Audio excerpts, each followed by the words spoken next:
Police సిబ్బంది తమ పూర్తి సమయాన్ని ట్రాఫిక్ మీద కేటాయించాల్సిన అవసరం ఉన్నది. అందుకే ఈరోజు ట్రాఫిక్ నియంత్రించడంలో ట్రాఫిక్ సిగ్నల్స్లో నేను ఎప్పుడు ఎమ్మెల్యేగా ఉన్నప్పుడు, ఎమ్మెల్సీగా ఉన్నప్పుడు, ఎంపీగా ఉన్నప్పుడు, ఎప్పుడైనా నేను ప్రయాణం చేస్తున్నప్పుడు ట్రాఫిక్ సిగ్నల్స్ దగ్గర ట్రాన్స్జెండర్లు అడుక్కునే వాళ్ళని నేను చూసిన. సమాజము వాళ్ళ పట్ల నిర్లక్ష్యంగా వ్యవహరించడం, వాళ్ళ పట్ల మానవీయ కోణంలో ప్రభుత్వాలు ఆలోచించకపోవడం వల్ల విధి లేని పరిస్థితుల్లో సమాజ నిర్లక్ష్యానికి గురైన ట్రాన్స్జెండర్లు అడుక్కునే వృత్తిని వాళ్ళు చేపడుతున్నారు. అందుకే ట్రాఫిక్ సిగ్నల్స్ దగ్గర వాళ్ళు ఉంటున్నారు. కాకపోతే వాళ్ళకు ఒక షార్ప్ సెన్స్ ఉంది.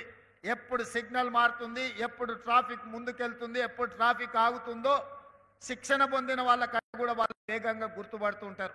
అందుకే నేను డీజీపీ, అదేవిధంగా అనితా రామచంద్రన్ గారికి, అదేవిధంగా హైదరాబాద్ కమిషనర్ చెప్పిన వాళ్ళని ట్రాఫిక్ అసిస్టెంట్స్గా పోలీస్ డిపార్ట్మెంట్లో తీసుకొని వాళ్ళ చేతనే ట్రాఫిక్ను నియంత్రించండి. నెలవారీగా వాళ్ళకి జీత భత్యాలు ఇస్తే వాళ్ళు ఆత్మ గౌరవంతో బ్రతకడమే కాకుండా పోలీస్ వ్యవస్థను బలోపేతం చేయడానికి ఈ ట్రాన్స్జెండర్స్ ఉపయోగపడతారని ఈరోజు సమాజ నిర్లక్ష్యానికి గురైన ట్రాన్స్జెండర్స్ని జనజీవన స్రవంతిలోకి తీసుకురావాలన్న ఆలోచన ఈ రాష్ట్ర ప్రభుత్వం చేసింది. ఈరోజు 47 మందినో 50 మందినో నియామక పత్రాలు ఇచ్చారు. భవిష్యత్తులో ఇంకా వాళ్ళకి అవకాశాలు పెంచుతాం, వాళ్ళకి శిక్షణ ఇస్తాం, వాళ్ళకు ఒక మంచి భవిష్యత్తుని ఇస్తాం. ప్రభుత్వం కట్టే ఇందిరమ్మ ఇండ్లు, ఇప్పుడు అందుబాటులో ఉన్న డబుల్ బెడ్రూమ్ ఇండ్లు కూడా ట్రాన్స్జెండర్స్కి ఇవ్వడానికి రాష్ట్ర ప్రభుత్వానికి వెనక్కి పోదు.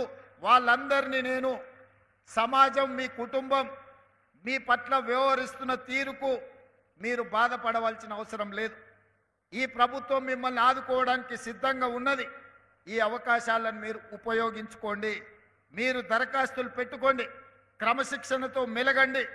ఈ ప్రభుత్వం ఏ బాధ్యత మీకు అప్పచెప్తుందో బాధ్యతాయుతంగా వ్యవహరించండి.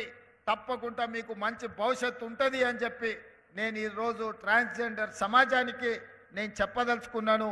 ఈ ప్రభుత్వం తప్పకుండా మిమ్మల్ని ఆదుకునే ప్రయత్నం చేస్తుంది. ఎవరు కూడా ఎలాంటి వివక్షకు లోను కావాల్సిన అవసరం లేదు. అదేవిధంగా ఇప్పటి దగ్గర గ్రేహాండ్స్ శిక్షణ చూసినాం. టెర్రరిస్టులను వాళ్ళు ఎదుర్కొనే విధానాన్ని, వాళ్ళ శిక్షణను మళ్ళీ ముందు ప్రదర్శించారు. కానీ అత్యంత ప్రమాదకరమైన తీవ్రవాదులతో వాళ్ళు పోరాడేటప్పుడు వాళ్ళు ప్రాణాలు కోల్పోతే వాళ్ళ కుటుంబాలు అనాథలయ్యే అవకాశం ఉంది. కోల్పోయిన ప్రాణాలను మనం తెచ్చి ఇవ్వలేకపోవచ్చు, కానీ ఆ కుటుంబాలను ఆదుకోవాలన్న ఆలోచనతోటి ఎవరైనా ఐపీఎస్ అధికారులు ఇలాంటి ప్రమాదాలలో చనిపోతే 2 కోట్ల రూపాయల నష్టపరిహారం ఇవ్వాలి అని, ఆ కుటుంబాలను ఆదుకోవాలని మన ప్రభుత్వం నిర్ణయం తీసుకున్నది.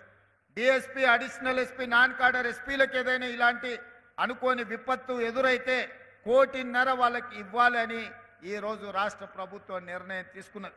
ఆ కింది అధికారుల 1,25,00,000, ఆ కింది అధికారుల 1 కోటి రూపాయలు నష్టపరిహారం ఇవ్వాలి అని, వాళ్ళ కుటుంబాలకు ప్రభుత్వం తరఫున అర్హత కలిగిన ఉద్యోగం ఇవ్వాలి అని చెప్పి ఈరోజు మన ప్రభుత్వం సమూలమైన మార్పులు తీసుకొచ్చి పోలీసు కుటుంబాలను సొంత కుటుంబాలుగా భావించి ఈరోజు ఈ అన్ని నిర్ణయాలు తీసుకున్నాం.